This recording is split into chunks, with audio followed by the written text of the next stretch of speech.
Hey there, everybody. Let's see. It's 4th of July. So I have the day off. I have a whole weekend off. I arranged myself an entire weekend off. I'm really glad about that. And I am going to read from Luke 10:25 to 37. That is the parable, excuse me, the parable of the Good Samaritan. Okay, Jesus tells the parable of the Good Samaritan. On one occasion, an expert in the law stood up to test Jesus.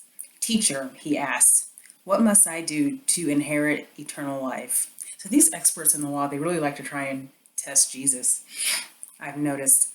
Anyway, what is written in the law? He replied. How do you read it? He answered, love the Lord your God with all your heart and with all your soul and with all your strength and with all your mind, and love your neighbor as yourself. You have answered correctly, Jesus replied. Do this and you will live. But he wanted to justify himself, so he asked Jesus, and who is my neighbor? In reply, Jesus said, a man was going down from Jerusalem to Jericho when he fell into the hands of robbers. They stripped him of his clothes, beat him, and went away, leaving him half dead. A priest happened to be going down the same road, and when he saw the man, he passed by on the other side. So too a Levite, when he came to the place and saw him, passed by on the other side. But a Samaritan, as he traveled, came where the man was, and when he saw him, he took pity on him.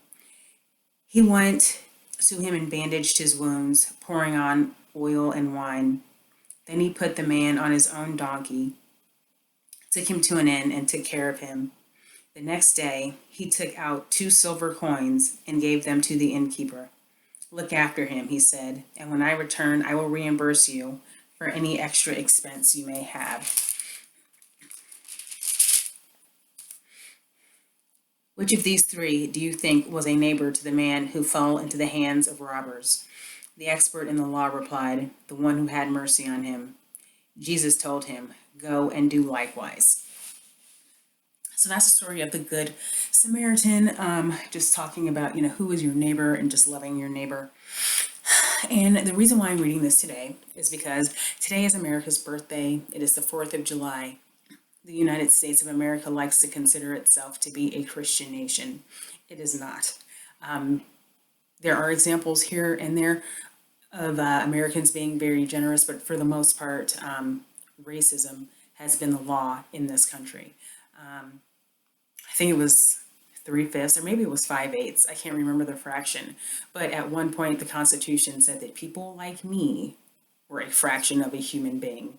I meant to look up the the fraction. I think it was 5/8 actually. And that was the law of the land at one point. After slavery was so-called abolished, I mean, there are a lot of very, very racist laws that created a lot of hardships for Black people. And my parents, who are in their 70s, both have very clear recollections of these. My mother grew up in the South. She grew up in a segregated school system. My father grew up in Detroit, the North. He told me one time that he remember growing up in Detroit, getting out of school from elementary school, and there's a police officer standing outside of the school every day, and the kids would be walking home. The police officer would follow kids home. And these were like elementary school age kids, just making sure that those kids at that Black school walked straight somewhere, to someone's home.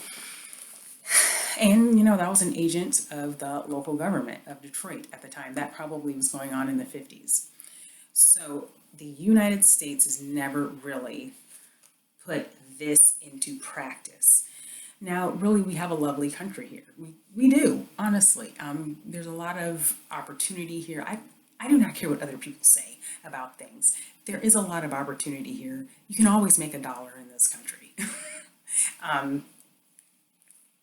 And I don't know, there's a lot of opportunity here. It is the biggest economy in the world, probably in the history of the world, I would imagine. I believe China is coming for us, but I mean, who cares? Let them come. I mean, there's a lot of money in this country. So we have a lot of great things here. We do have a lot of very interesting things in our history. I think the ethnic diversity really is a strength. I really love how you can travel to different places in the US and you'll learn how different people were either already here, such as the native people, or they came here, and actually Mexicans too, like in the southeastern United States, they were already here. Like the one comedian said, they didn't cross the border at first, the border crossed them. So that's true. I had to throw them in there kind of with the natives and, just other people who've immigrated different places. It's really interesting to see how they have influenced local history in the United States. So really, we do have ourselves a nice country here. It can be a lot better if we actually tried to put some of these principles that we say we believe into practice. And as you see here, I am an African American person. I do not believe in the whole, oh, it goes both ways. There are good and bad people on both sides. No, it went all one way. Sorry, but the racism has all went one way. One way to benefit Caucasian people. Just speaking truth here. And no, affirmative action is not going the other way. It's just not. And I'm not even going to debate that because honestly, I feel like it's beneath me, and people who try and debate that are really kind of being intellectually dishonest. So I'm not going to even debate that. But anyway, I feel like culturally, Christianity is just kind of culturally thought of as an American thing, and I suppose it is, but it's just never really been put into practice across the board. I mean, individually, there are some amazing people doing some amazing things here and anywhere else, but culturally, America's never been a Christian nation. So we should either get with it and start trying to put this stuff into practice, or we should stop from positions of power. Stop trying to, you know, preach all this fake American Christianity that we have going on. Like, frankly, I'm a believer in Jesus Christ. I would not vote for a candidate based on their religious belief because I don't feel like that should be a part of government, frankly. I just do not, because I have the right to believe in Jesus. Other people have the right to not. So I live in Missouri, and I live in one of these states where the state government is really trying to like legislate and implement morality and such. And I don't think they're doing a very good job. I think that they pick and choose what morality they want to try and uphold and ignore a lot of other things. So I just, whenever government tries to try and legislate morality, and I'm talking about like sexual morality and stuff, I think they always end up taking an L. You do have to legislate things such as like murder and theft. I mean, I get that, but some of this other stuff, taking L's all over the place. So anyway, it would be great if Americans could do a little bit better and see each other as neighbors, without race being brought into it. I don't think it'll ever happen though. Ever, ever, ever, ever. I mean, it's just far too ingrained in people. People take way too much pride in it. I don't think it'll ever, like on a grand scale, get better. And I think that people who call themselves Christians individually need to try and make these decisions to let Christ be first in their life and not like racial identity and national identity and things of that nature. I don't think it'll ever happen.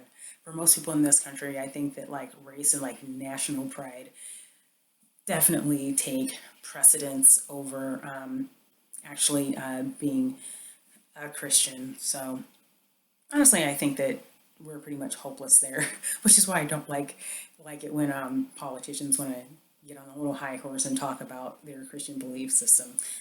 I do not see that any of them really have ever done anything through what I consider to be a real Christian lens. I just don't think it happens. So yeah, for the most part, I think mainstream American Christianity is very fake, and I understand why we have a problem with it. I try and keep these less than 15 minutes long. I may have to go into part two because I think the black churches have some problems too. Their problems are different. I think that they like to preach little like feel good messages that are encouraging, which is great because I do believe that black people need a lot of encouragement. But what happens in the black community, I feel, is that there's a lot of encouragement and a lot of like cheerleadery stuff, but people are not being told that, hey, you can have these blessings, but there is a sacrifice and a price that needs to be paid. And that's what kind of gets glossed over and kind of skipped over. Like there's this whole book here that's kind of, trying to offer you some wisdom, trying to kind of steer you on the right path. But so much of that gets ignored that people just kind of want to focus on, the feel good cheerleadery part. And I don't feel like the African American community is being served that well. I'm talking about the Christians are not being served that well by their churches. I feel like the message that's getting preached is kind of like halfway, like they're getting half the message. I'm like, yeah, there are blessings to be had, but we're only going to focus on that. We're not going to focus on, the things that you need to sacrifice and the things that you need to you need to be more disciplined in certain areas in your life. So, yes, America culturally is a Christian nation, but I think that a lot of the Christianity is kind of fake. But even when you like learn about the pilgrims, years ago, I was watching the show. It was on PBS, and it was about the pilgrims. I think it came on Thanksgiving night a couple of years ago. Holy cow, the pilgrims were horrible. I mean, they were like absolute religious, just like fanatics. I mean, they're almost like those people in Handmaid's Tale, like absolute religious fanatics.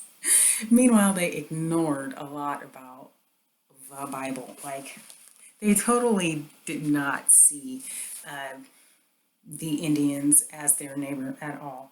They killed the Indians and put dead bodies on display. I mean, the pilgrims were wild, you guys. Like, they did not teach us that in school. They like taught us, they like had us coloring all these little cartoons, happy little pilgrims and like happy little Indians, like having their little feast together. Oh my gosh. It was a lie. Seriously, like if you can find that documentary or if you run across it, I would highly recommend that you watch it.